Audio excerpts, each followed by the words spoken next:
నమస్కారం, welcome to Telangana స్వరం. నేను మీ యాంకర్ అర్జున్ రెడ్డి. ఈనాటి సమాచారం, మేడ్చల్ జిల్లా మేడిపల్లి పరిధిలోని ప్రతాప్ సింగారం డబుల్ బెడ్రూమ్ ఇండ్ల వద్ద హృదయ విదారక ఘటన చోటు చేసుకుంది. సరైన సమయంలో వైద్య సహాయం అందకపోవడంతో 5 సంవత్సరాల పసిబిడ్డ ప్రాణాలు కోల్పోయాడు.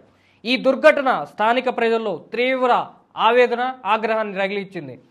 కానీ కాలనీ వాసులు పెద్ద ఎత్తున రోడ్లపైకి వచ్చి బైఠాయించి ధర్నా నిర్వహించారు. మాకు ఆసుపత్రి కావాలి, మా ప్రాణాలకు విలువ లేదా, ఇంకెంతమంది చనిపోతే అధికారులు స్పందిస్తారు అంటూ నినాదాలు చేశారు. ప్రజలు ప్రభుత్వాన్ని సంబంధించిన అధికారులను వెంటనే స్పందించి కాలనీకి శాశ్వత ఆసుపత్రి ఏర్పాటు చేయాలని, వైద్య సదుపాయాలు కల్పించాలని డిమాండ్ చేస్తున్నారు.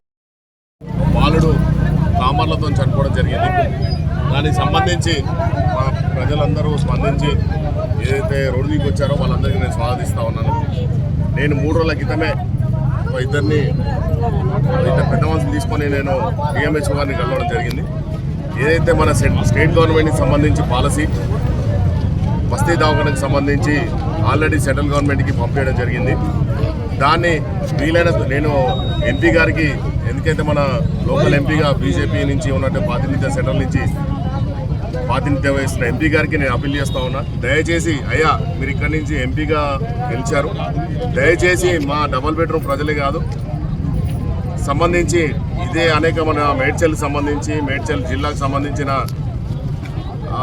బస్తీ దవాఖానాలు చాలా పెండింగ్లో ఉన్నాయి సార్. దయచేసి మా ప్రజల్ని ఆలగించి ఏదైతే ప్రపోజల్స్ ఏవైతే పెండింగ్లో ఉన్నాయో ఆరోగ్య శాఖ సెంట్రల్ గవర్నమెంట్ దగ్గర ఏదైతే పెండింగ్ ఉన్నాయో దయచేసి ఇప్పిస్తే ఇలాంటి పిల్లలకు, ఎందుకంటే ఏదైతే కూలీ చేసుకొని లేబర్ పని చేసుకొని ఉండేటోళ్ళే అందరికీ మన గతంలో గవర్నమెంట్ ఏదైతే అరకూరంగా సవలతులు కల్పించి ఇక్కడ డబుల్ బెడ్రూమ్ ఇవ్వడం జరిగింది. కొన్ని మేము సాల్వ్ చేస్తూ ఉన్నాము. అందరం సొసైటీ చైర్మన్లు అనుకుంటే కొన్ని సాల్వ్ అవుతూ ఉన్నాయి. దయచేసి మీరందరూ సెంట్రల్ గవర్నమెంట్కి సంబంధించి తొందరగా అప్పీల్ చేసి ఇలాంటి పేద ప్రజల్ని ఆదుకుంటారని అప్పీల్ చేస్తూ ఉన్నాను.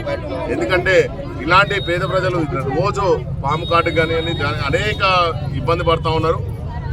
మీకు అప్పీల్ చేస్తూ ఉన్నా, మీకు దండం పెడుతున్నా, మీ కాలు మొక్కమంటే మొక్కుతాను. నేను రమ్మంటే రేపు వస్తాము, అవసరమైతే రేపు సొసైటీ చైర్మన్లను తీసుకొని కలెక్టర్ దగ్గరికి పోవడానికి నేను సిద్ధంగా ఉన్నాను. కలెక్టర్ గారితో కూడా మేము రేపు మాట్లాడదాం. సొసైటీ చైర్మన్లు ఎవరైతే ఉన్నారో అందరం మేము రేపు కలెక్టర్ గారితో మాట్లాడదాం. దయచేసి ఇలాంటి కాకుండా ఇంతమంది 2000 మంది ఇక్కడ జనాభా నివసిస్తూ ఉన్నారు కాబట్టి ఈ బస్సు దవాఖానకి తొందరగా అప్రూవల్ ఇస్తారని ఈటల నీ కాల్ముఖి చెప్తా ఉన్నాయ్యా. ఎందుకంటే మీరు ఇక్కడ సెంట్రల్ నుంచి మన నుంచి బీజేపీ ఎంపీగా గెలిచినారు కాబట్టి నీ కాల్ముఖి చెప్తున్నా. మా ప్రజలకు నీ కాల్ముఖి. నమస్తే సార్, మేము ఇక్కడ ప్రతాప్ సింగారం 2 BHK నుంచి మాట్లాడుతున్నాము. నా పేరు సబిత. నేను 2 BHK నుంచి ఇక్కడ మాకు 2.5 సంవత్సరాల సంది ఇల్లు ఇచ్చారు సార్. తాళం చేతులు ఇచ్చిన సంది మేము ఇక్కడనే ఉంటున్నాము. రీసెంట్గా నైటు ఒక చిన్న 5 ఏళ్ళ అబ్బాయి సార్, ఆల్రెడీ మేము ఎంపీ దగ్గరికి, ఎమ్మెల్యే దగ్గరికి, ఇక్కడ స్థానిక ఉన్న అందరినీ మాట్లాడి మాకు ఇక్కడ హాస్పిటల్ లేదు, చావు బతుకులు ఉన్నామని చెప్తే ఎవ్వరు పట్టించుకోవట్లేడు. ఇప్పుడు ఒక చిన్న అబ్బాయి రాత్రి 2-2:30కి వాంతులు మోషన్స్ అయింది. కోరంటికి తీసుకుపోయే వారికి ఆ తల్లి కడుపుకోత అయింది సార్. దయచేసి మాది విన్నవించి ఆ బాబు ఇప్పుడు తిరిగి రాడు, మళ్ళొకరికి ఇలాంటి దృష్టి రాకుండా మీరు అందరు చర్యలు తీసుకొని మా ఈ వీడియో చూసి అందరు స్పందించి ఇంకొకరికి మా కడుపుకోత పెట్టకుండా.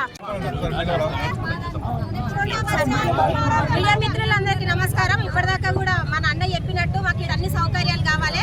ఇవాళ నుంచి ఎన్ని రోజులైనా ధర్నా ఎన్నికి మేము రెడీగా ఉన్నాం.